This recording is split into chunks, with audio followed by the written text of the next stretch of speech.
Kia ora, Tama. It's great to get a score from a fellow New Zealand resident. And yeah, I mean, I'm actually sitting here in Wellington, and the it's sort of mildly raining outside. A little chilly, but still pleasant. Always could use a little bit of rain here and there, especially during the springtime. And yeah, I really love your score. I mean, I think you have so many fun ideas and so many cool ways of solving different problems. Okay, I mean, there's some things I don't agree with. Like, for instance, I'm not convinced by the bassoon line turning into sort of being broken down into eighth notes rather than the 16th notes of the original part by Beethoven. And there are a ton of places in this orchestration where you don't resolve. Like, you've got, like, for instance, like here, I would say probably is the most obvious example. I'm not saying any of this is egregious, and it could just be like a particular signature of yours. Like, you might feel, oh, I like to sort of carry over the part of the cadence into the resolution, just to sort of throw things off balance. So maybe this is intentional. All right. But I would just say that in terms of getting into the spirit of the work, and also just to be more constructive to you as an orchestrator and so on, you might want to proofread things or just watch out for certain things, right? So right here, for instance, we are resolving to the one, right? Like from a 5/7 chord to one chord on C. So from G7 to C, right? And so in the piano score, that is expressed by a simple C third, right? There's like a little C third in the left hand of the piano part. So yeah, so like I don't think you can just leave it hanging like that, necessarily. And then right in here there are several places, like for instance here in the cadence, going to the the new one chord of five. Like, you have to think I'm talking about the modulation, from the original key center of F to the new center of C, right, on the five chord. So this would be like the five of five, right, going to the five chord, which is the new one chord. That's what I'm saying. Okay, so not to get too much into the theory part, but yeah, but like here you would, you need to, like, part of what you've got here is like doing the motion toward the chords that you need to head into the cadence and resolve and so on, and you kind of don't have that with half of your orchestra, right? So, and then there are a few other parts, like for instance, I think that this B is a little late in coming in, for to have the harmonic context and so on. And I mean, I sense that some of this is intentional, like you sort of like carrying forward some things and sort of making it a little less obvious, and I respect that, but I think that there are ways of doing that aren't quite so blunt, right? Now that doesn't stop this from being a really beautiful score. But I'll have some more things to say about different parts, and I want to keep it I want to, as much as I have little pet peeves and problems with different approaches, I want to really play fair and keep this within the evaluation criteria, right? Because I think that people just get more out of it, especially when they're comparing different evaluations that I've made, like if they can compare the different criteria together, right? So, all right, with all that out of the way, let's jump back to the beginning here, to this A section, the intro, and the question of does it set the mood effectively? I mean, I think it does. It's sort of like you start off with this little, wind and horn chorale, right? And I have to say that, like, I mean, it sounds beautiful, and I think that you have really cool sounds, like a really cool sound set for your mock-ups. And But they have this feature. Maybe people can comment below this video. I'm noticing in more and more mock-ups that there will be like a situation where, in the normal course of things, there will be like reverb, like that would be left over from the sound. Where there's a big impactful chord, and then say things change to pizzicato, for instance, and then there will be a sudden cutoff, almost as if like an envelope just sort of just sort of sucked away the sound, so that the instrument could play pizzicato all of a sudden, or something, or change to a softer dynamic, right? So I'm wondering if that is maybe people are setting their sound sets wrong, or whether it's just it is a problem that is appearing in certain applications. Maybe people have some thoughts about that. I'd be really interested to know. Okay, so getting back to this, like I said, the sound, the mock-up is really gorgeous. There are some problems though, and that is here you're giving the first horn player the marking of piano, and you're having them going all the way up to this high A, right? So when they get up to this A, they're going to be shouting over the same pitch in the oboe, right? So like here you've given it a bit of a boost up to mezzo piano and so on. So maybe anticipating the fact that the horns will just naturally kind of get a little bit louder, very loud in this case. But yeah, it's just the horn is going to just dominate everything here, right? So so there are some solutions to this. You could cut the first horn part and make this more like central, like just have the horns play more kind of centralized harmonic role, and let and get the hell out of the way of the oboe part, right? That would be my first solution to how to fix this. The other thing too is just like, you can't put one set of slurs over a two-voice part, right? You'd have to have a second set of slurs below, right? Just to kind of tell the players where they're going, like just to also help the copyist, right? Yeah, it's just strange, the reversal of the stem direction and so on. So I mean, there's like little things you could have proofread and worked around with and so on. Like, for instance, here the second horn the second oboist is coming in here, so they would need their own dynamic entrance, right? So like you might want to put this up here above the first voice, and then when the second voice comes in here, you maybe have like, crescendo to mezzo piano, and then like when they join together here, they can all be the same markings, and then here you have them cut out. All right, so that's one concern. Now the second concern is there is nothing in Beethoven's score that says that those low F octaves should stop, right? The only thing in Beethoven's score that comes to a sudden stop is the little F, the little sounding F that is right below the melody on the B flat, right? So I feel that you shouldn't extrapolate. That would be this pitch here. You shouldn't extrapolate from that F being short to make everything cut out and just sort of leave this hanging, because, I mean, did that feel right to you? I mean, doesn't it feel more right to just like continue on and just turn this all into fermatas, and just to have it like, da da da da dum, and just really have that last note supported by all the harmony and everything else, right? I mean, I feel that you're cutting the nose off of your this beautiful adagio here at the beginning. Just sort of, I don't know, and what's more, like with just this little single note kind of hanging there in space, moving, going into this next situation here where the strings really dominate. That's that is a bit. I just feel it like that. It would follow better if there had been like horns and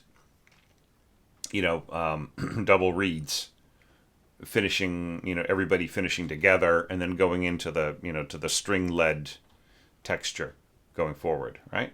Okay, so those are the problems to overcome. And then of course, like, there is also the situation of maybe like the parts should all slur the same way, right? If you're going to have the horns go da, like shouldn't it be the same thing with the oboes and the bassoons? Right? Shouldn't these slurs all work together? But then you're looking at this and you have repeated notes. So I actually like what the double reeds are doing better than what the horns are doing. I think it would be better to go ta ta, right, with the tonguing. So just move this slur, the ending of the slur to here, add one below for the second voice, and then same thing here, have slurs in both voices. And then this is very cool. Ta. So slur this, slur that, slur this, and so on. Right. And the second horn right here is also going to sort of swallow up what the second oboe is doing too, just because it's so penetrating. Yeah. Now, with all that in mind, um, sort of the question of whether, like how much do the horns conform to usability in the way that they're scored, and like for like natural horns. So is this a good a well written natural horn part? I would say it's a little borderline ish. I mean, I think you could have just gone ahead and had like four horns in F, and assuming that they would be like piston valve horns, right? And then I think it just would be more efficacious, because like, is this really scored in a classical style? I mean, considering how kind of modernistic and daring and so on a lot of this is, it just really doesn't feel like,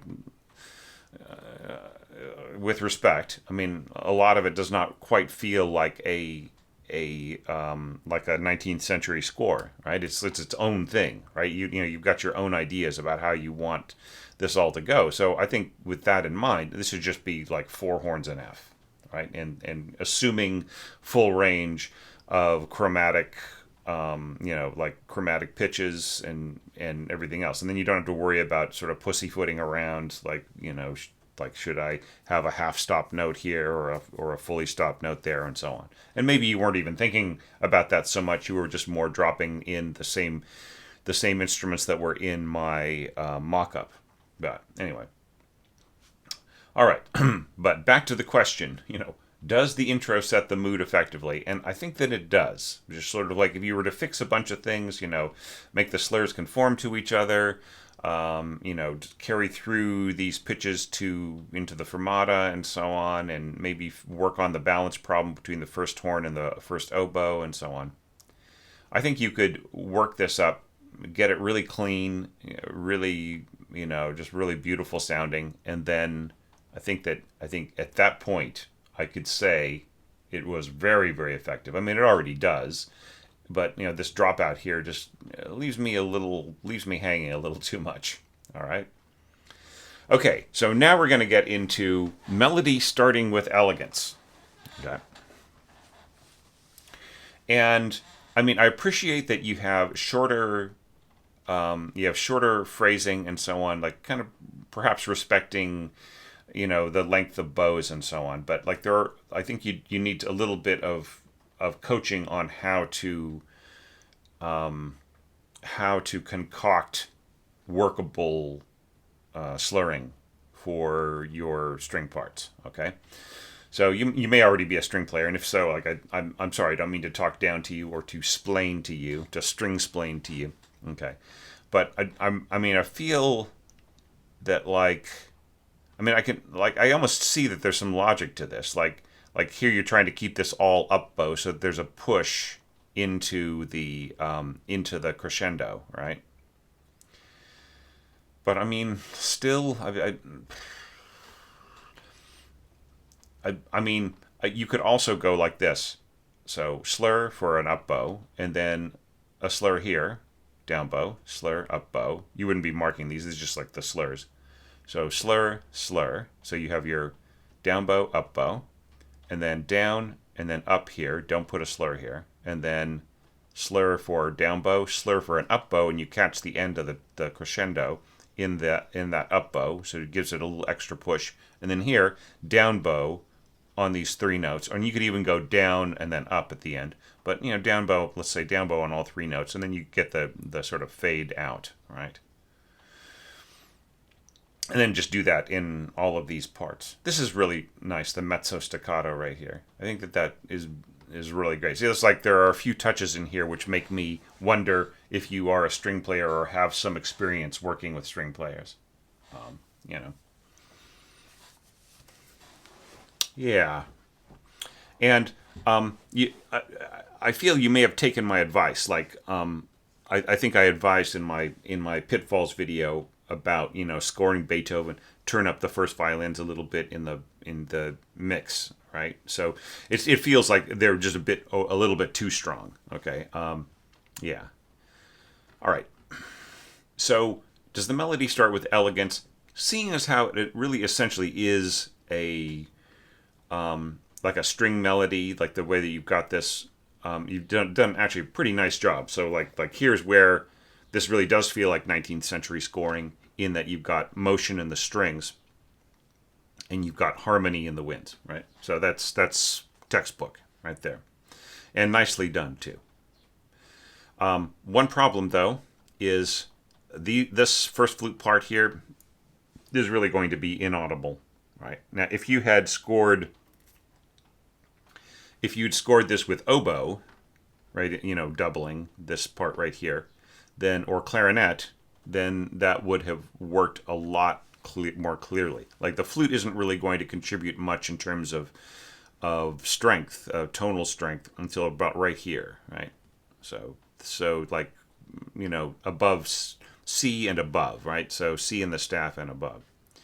So like if this entire passage were to be played piano, that would be different, right? But you would still have a situation where the flute wasn't really contributing a lot. Now, of course, you could just jump this flute part up an octave, and then you solve all problems except for the problems of the strings possibly absorbing the sound of the flute from an octave below, right? This is another thing.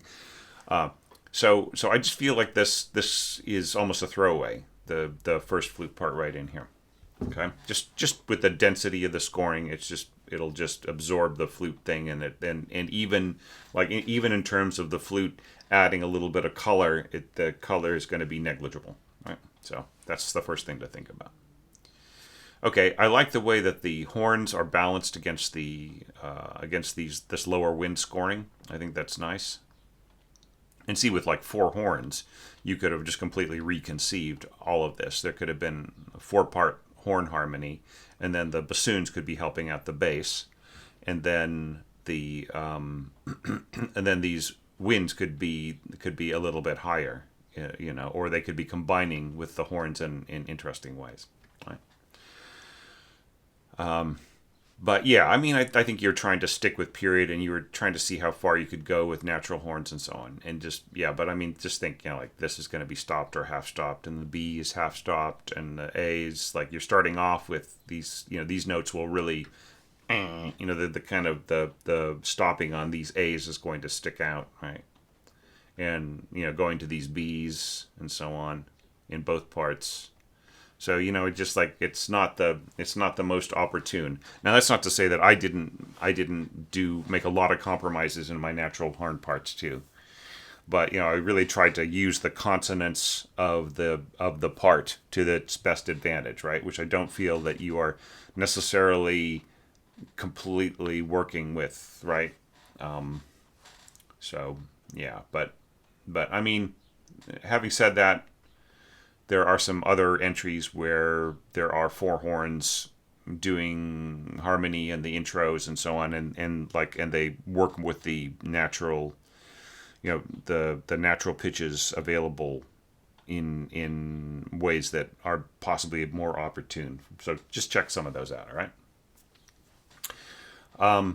Okay, so it's kind of cool the way you start to bring in pizzicato. Your pizzicato sound set is just like, it's really, I mean, that is a very forceful pizzicato, right? So I just feel like, once again, like the strings may be turned up a little too hot in the mix. But I mean, it has the right vibe, right? It's just a question of whether or not it's a very realistic kind of a mix. So yeah, so natural flow. I mean, this is yeah, I'll grant that. Expanding without clogging up, yeah, more or less. I mean, I like the pizzicato kind of helps things from getting too dense. I don't like the way that the accompaniment completely drops out here, right? It's almost as if like you're. I feel like you're avoiding resolving with the entire. It's like da da da ba da da da. Right, like here we have the resolution and we're missing half the orchestra, right? So here we're going to you know contrast with theme. Yes, like our thematic elements were it's mainly just violins. So here we have solo oboe, which is nice. We're kind of coming back to that. Echoed by, or answered, not echoed, answered by first bassoon, and then first flute, answered by first bassoon, right? And here with the pizzicato, you can get this sound out of the flute, but being aware that it really will be quite a bit softer.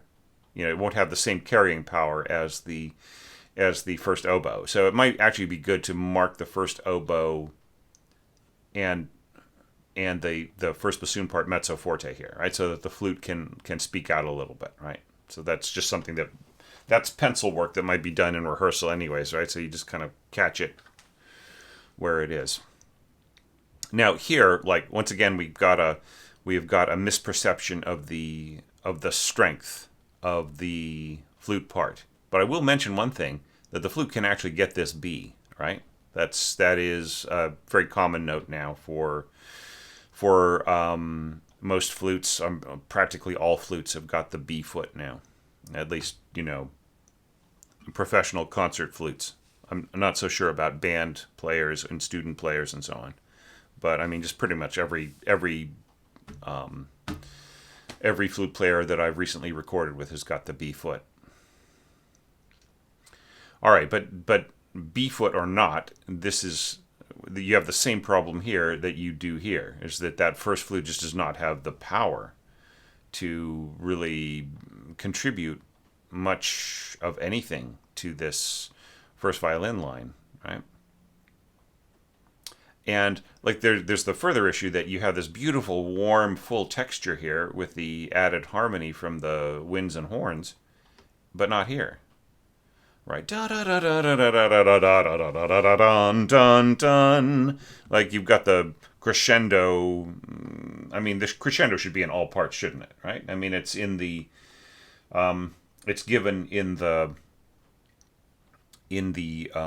Beethoven piano score, right? So shouldn't everybody have the crescendo? And if that's true, are you missing out an opportunity to be emphatic with the whole orchestra here? I feel that you are. I mean, because like you've got some good instincts here, and I feel that you really could have stepped into it, right? You could have had your flute part here, like I said before, an octave higher, right? And then you would really contribute all the way through the phrase. And as far as that's concerned, some of these inner parts could have been given to wind parts, and then you could have freed up both violins to play the melody in octaves, right? With doubled by flute above and oboe below, right? And then clarinet in the middle, covering some of these functional parts. Now, one critique I do not have is anything against the way that you sort of set up the harmonic density here. I feel that that's really good because it really leads forward to this. And as far as like just the supremacy of the string sound is going here, you didn't do anything wrong, right? That's like it's very having something that's more complexly textured followed by just like strings. That is so common in Mozart, Haydn, and Beethoven, right? So like you don't have to worry that you did anything wrong. You didn't do anything wrong. I just feel that you missed an opportunity to score fully like that you did here, right? But like you've got your own sense of proportion and so on. Like once again, this is a throwaway. This should be oboe or clarinet if you really want a mixture of sound here that contributes to the string tone. Now and what are the different options? Well, with with oboe, you get a big, fat, warm sound here. All right. With clarinet, you get a cooler sound, a cooler, more intense sound. Now, I love the contrast between articulation styles here. Like staccato and pizzicato, sort of stacked. But did you consider one thing? Da ta ta ta ta. Really? Wouldn't it be better just to go down, up, down, and just get rid of the slur? Now, Beethoven slurs the entire thing, but keep in mind that his instrument is a pianoforte, right? With hammers. So even when he's making a smooth phrase of something, we're still getting percussive, percussive, percussive attack, right? And that can be emulated, I feel, just by breaking this up into separate articulations, right? So down, up, down, or down, up, down, right? With the bass instruments. And then when you go to pizzicato and staccato, dun, dun. It seems to me that the pacing continues a little bit more consistently. Dun, dun, dun, dun, dun. Right, as opposed to da, da, dun, dun, da, da, dun, dun. You see the problem there? So, I don't think you need the slurs. All right. All right, so let's go on to the new idea at B. And fresh new color was one of my criteria, and I feel that absolutely,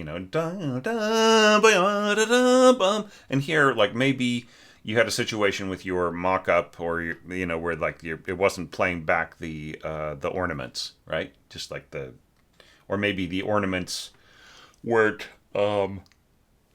even importing into your notation application. So so you wrote it out perhaps, but like it's a turn and a trillo, da da da da, right? So it's not just da da da, it's da da da da. It's got a little bit more juice to it. So if you're going to write it out, put in a trillo and a turn.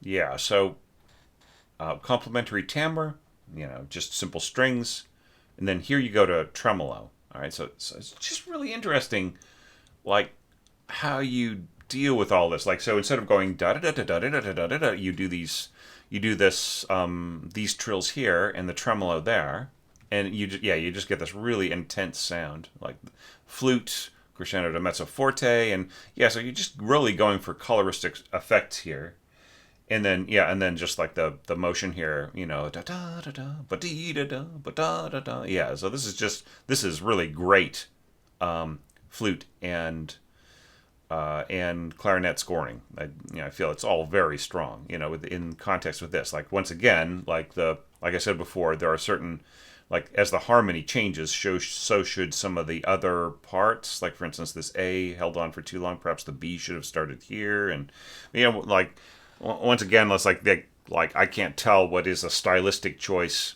on your part. Perhaps like of just like overlaying certain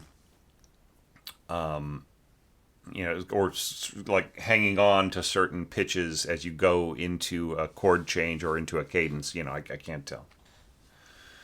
One thing I would recommend, and that is just to only accent the that sort of off pitch da da da da da rather than the entire chord. And it's actually something that I've heard some pianists doing. Like they don't like they'll just accent the middle note of the chord rather than the entire chord, right? Just kind of almost as if they were, just sort of leaning on the middle finger and then their ring finger, and then going to just an accented chord, no notes accented at all. But Beethoven set it up really, really simple with the with the way that the chord sits on the hand, the going back to the original key signature of F sharp under the pinky, thumb on a D sharp, and then third finger sitting on the G double sharp, same note as an A. So they can really dig in with their third finger into that middle key, and I feel that was what Beethoven would have intended. He would have just been bringing out that middle note, right? And if that is so, then I feel that you have really not supported the very well. Right? I think that you could, like, here's where you could have, say, like a stop note on one of your horns going to an open note, an open tone.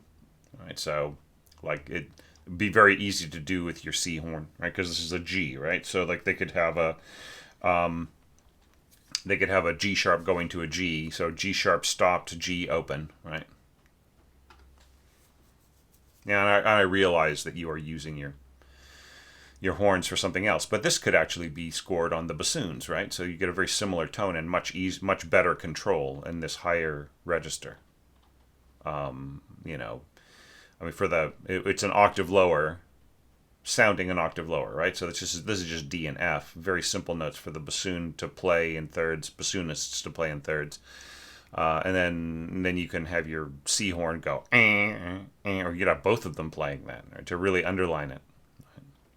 Okay. Yeah, but other than that, I mean, I think it's really imaginative and adventurous and unique, right? Like I have not seen any score with this kind of approach, right? So it's like, so I'm sort of picking away at different things, different elements, different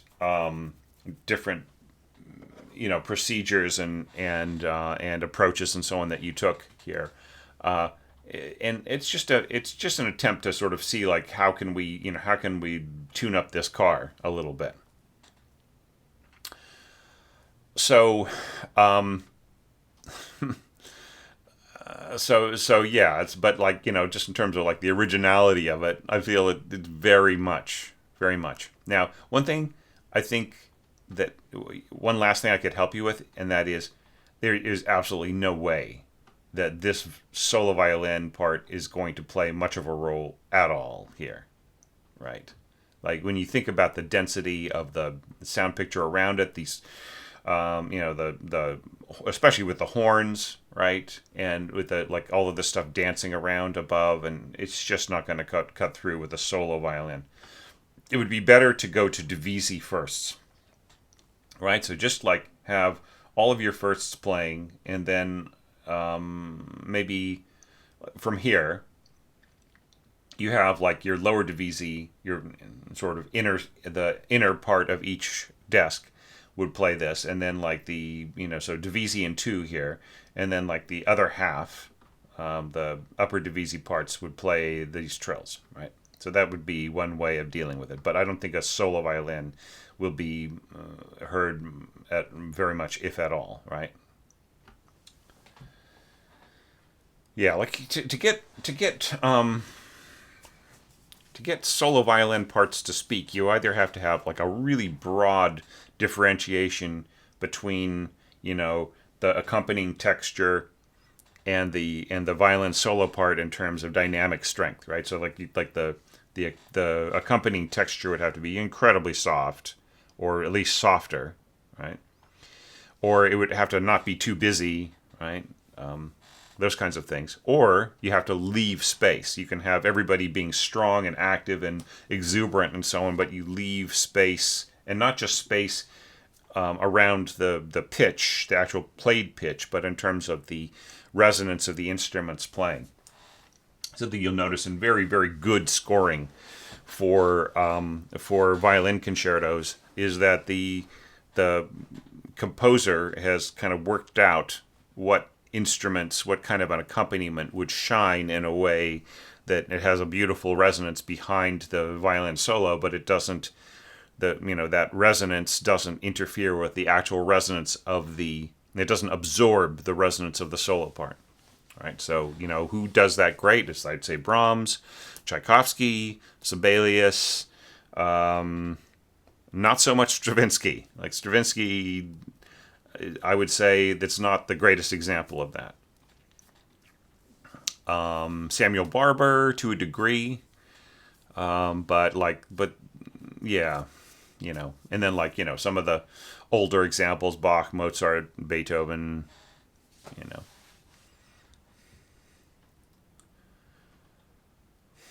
Okay, so I'm not gonna. There's still some problems here with the harmony. I'm not gonna get into them too much, but perhaps this could be a job for one of our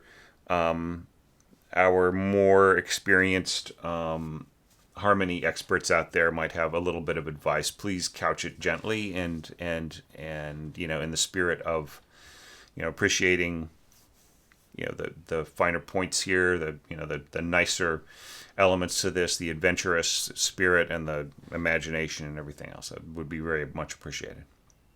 All right, so we come to this resolution here. Boom. Okay, not a bad chord at all to end on. Okay, so now we're getting into the to this beautiful C part. I really, really love this. This is so cool. Okay. Now, really keep in mind something here. Okay. And that is, like, this is the absolute weakest part of the flute register. Right? Right in here. C, D, E, F. Right? And you're saying, oh, forte, you're like sort of treating this just with very, very, you are incredibly optimistic. I don't know, you might be a flute player and you might be used to playing loud. There are some flute players, I'm not going to name any names. There's some flute players that I've run into in the community who are, like they have a way of playing loud in their bottom register, but that's not a classical sound, right? It's more of a like kind of jazz sound or a band sound or something like that. But, in terms of like next door neighbors, horns, right? This third horn player, I would say, like if you think of the numbers 1, 2, and then this 3 and 4. This third horn part, this C here, will absorb half of what's going on in the flute part. And it doesn't matter that it's marked piano. And sadly, these oboes here will absorb the other half, even marked piano, right? So if you really wanted to get this to work, I would say accompany it with very soft strings, and this will pop, right? But the way that it's scored right now, it's just going to get sucked dry. And especially when you have your F horns come in here on a sounding C fifth, it's just going to just soak up anything that you're hoping to do here with the flute. I think it's such a cool idea. I mean, I see the way that you have your harmony laid out and everything else. It's something that works in a mock-up, but it just is not realistic in terms of the real resonance of live instruments and everything else. So I would say this sort of approach would sort of work in strings at piano, right, to the flutes playing at forte. I think it would work. Okay, but then like continuing on, like the C fifth happening here and the horns and so on. I like the bassoon part. Like this works well together. I would mark this mezzo forte. And then here, like notice, like you're working with like the clarinet has absolutely zero problem playing against horn at piano and these other elements, the oboes. This is no big deal. But this right in here, once again, way too optimistic. This should be clarinets, right? Or second clarinet. And you already have the C thirds in the oboe. There's no need for the C third in the flute. So this is just really going to be invisible. Okay. All right, and then here we've got this bum bum bum. That's actually kind of nice. This sort of middle and lower winds with the horns and so on. Yeah, and they're going to be quite a few stop pitches here, like the C sharp and the B natural, and you got the G sharp and the two A's and so on. So it's going to have a very raspy sound with natural horns. Yeah, and then I've already commented on this, the lack of resolution here. Yeah, I mean, it's so cool. Like the way this is all put together. It's like it's a perfect thing for flute. But then again, like what's the temperature here of the water? It's forte in the winds, diminuendo to piano, and mezzo forte in the horns, right? So it's just really not, you're not leaving a lot of space for this low horn, or excuse me, for this low flute scoring. And then coming back, like essentially the same thing in the horns, but strings and flutes above. See, like this is really nicely stacked right in here. No huge complaints from me. And then, yeah, I mean, how much flute can it be, right? I mean, is there a way of, I mean, what if this were like clarinet at the beginning, right? Or well, you've got your clarinets busy, but there's maybe it's just too much flute going on. You're using flute for a lot. Okay. All right. So, all right. This is like you are facing a problem here in these overlaps.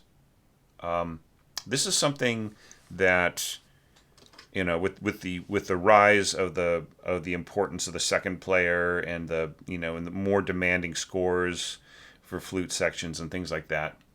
The ancients, the greats of orchestration pondered this, and they made pronouncements from on high. And one of those is that that the best way to dovetail between parts is to dovetail on a single pitch at the beginning of a beat, right? So it would be, yes, like the, like here, like you kind of don't have a choice. Like you'd have to start off with you'd either have to start off with a bassoon playing this C, or you'd have to start off with like a oboe playing this G. So both, like for the oboe that would be completely out of range. For the bassoon it would be kind of ridiculous, right? So you are sort of solving the problem of trading off to bassoon by kind of just doing this sort of oboe fading out as the bassoon comes in. But this is actually kind of hard for the bassoonist to go rest E and a, rest da da da, right? So like because the conductor is going to give the beat boom, and then the bassoonist has to really come in super precise alongside the oboe, right? So it's like not the most opportune trade-off. But like, what if you had gone, instead of trading off to oboe, what if you'd traded off to clarinet? Then you could have easily had the clarinet trade off like da da da da G, and then just shut up with the rest of the flute. Flute stops here. Clarinet starts from this pitch down here, and then and you can have your clarinet go all the way to this pitch, right? And then just have the bassoon just start here, right? So it's just there's some inopportune kinds of things, and this is also something that I wouldn't score for a single bassoon. I'd rather have like say first bassoon play this and then second bassoon play that. Right? It's just. I mean, it's not that a bassoonist can't play it, but like in terms of like smooth writing, this is not the smoothest kind of scoring that you could do. Okay. Kind of cool, like here you're fading down to mezzo piano, right? And then here like you're coming in, bum, bum, bum. That is unique-ish. I mean, like just because I can't remember offhand anybody, treating this part as a forte, doesn't mean that I haven't seen it yet. In scores that I've evaluated, I've seen a bunch of things in scores. I have prepped nearly all of the videos, all the content and so on, so that it just really becomes much easier for me to do these evaluations with the mock-ups running and so on, and it's just really good for reference. So I can't remember quite this much force. But when you see that, like, you're going into the forte, ya da da da da da, so you're repeating back to this stronger approach, right? Okay. And you took pains to make sure that this would be like the same, this would be the same notes. There were one or two that didn't circle back around on the first ending to the content that we would have to repeat to. So, but here you did. Yeah. I mean, here we got these E flats and this. Yeah. So yeah, I would say like if you want to clean this up, see how it would work with just like you know a quartet of F valve horns, like just standard modern double horns, right? And I just think it would work a whole lot better because like you're not really trying to be very 19th century, right? I mean, you're using some approaches that are, reminiscent of that period, like the opening here and then like the harmony behind there and so on. But then like you get into this wild, really individual stuff that's, that is more your voice, right? So if you're going to inject that much of your own period, your own kind of thing, then just, who cares about natural horns? It's just an exercise to see if you can do it, right? And then like, you know, then you might end up with decisions about things that end up with a lot of stop pitches that might not have that sort of clear sound that you want in the context of the other parts. Right? But yeah, I mean, it's just a really strong entry, Tama, and like I said before, great to have some scores from my home of New Zealand here as well. And I mean, maybe I'll bump into you.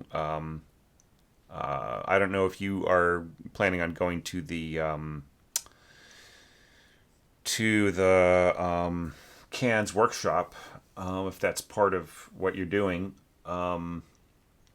Maybe you're past that age. Maybe you are, maybe, I don't know, for all I know, you're in high school or, maybe you're at university or maybe you're just completely doing this yourself and you have zero interest in higher education or whatever. But, I almost never get down to Cairns. Cairns is a Composers Association of New Zealand, and they hold a yearly workshop for what they call young composers, but I've seen older composers involved with it. And pro musicians try out different pieces that have been scored and so on, and it's so much fun. I've done it about 4 times, I think. So I don't know if I get invited down someday. Maybe I'll run into you there. I don't know, but it would be nice to meet up someday. And yeah, I just really love your score. So much fun. Just like I said, just really original, unique to you, and I really like the way that you solved a lot of these problems and came at it with just so much energy and such a great outlook too. So I'm thinking about all of those, all of the strong qualities that are in this score, and just thinking about how great it would be for that to be turned towards the next piece that we're going to be doing next year, which I'm still not giving away what it is, but just, as I've described it in other evaluations, it's sort of almost like music that's delivered on a perfumed cloud. It's just completely different than this very workable Beethoven that has just really has a lot of hit points and a lot of emotional calculation and so on. That this other piece that we're going to score next year is just like just sheer musical bliss, and yet it's incredibly intelligent and calculated and so on. It's like an impromptu, but it's not called impromptu. So anyways, great work, and thank you so much for supporting the channel.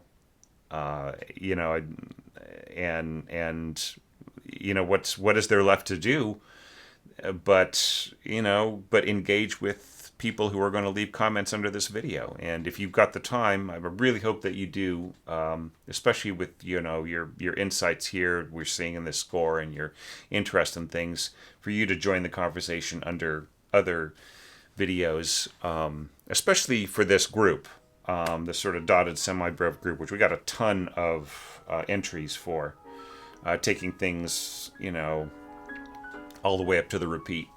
So yeah, please do join in, and thanks everybody so much for your views and your comments and your participation. It's just really helping me keep going, and recover with a real burst of energy here at the end of long convalescence. See you guys soon.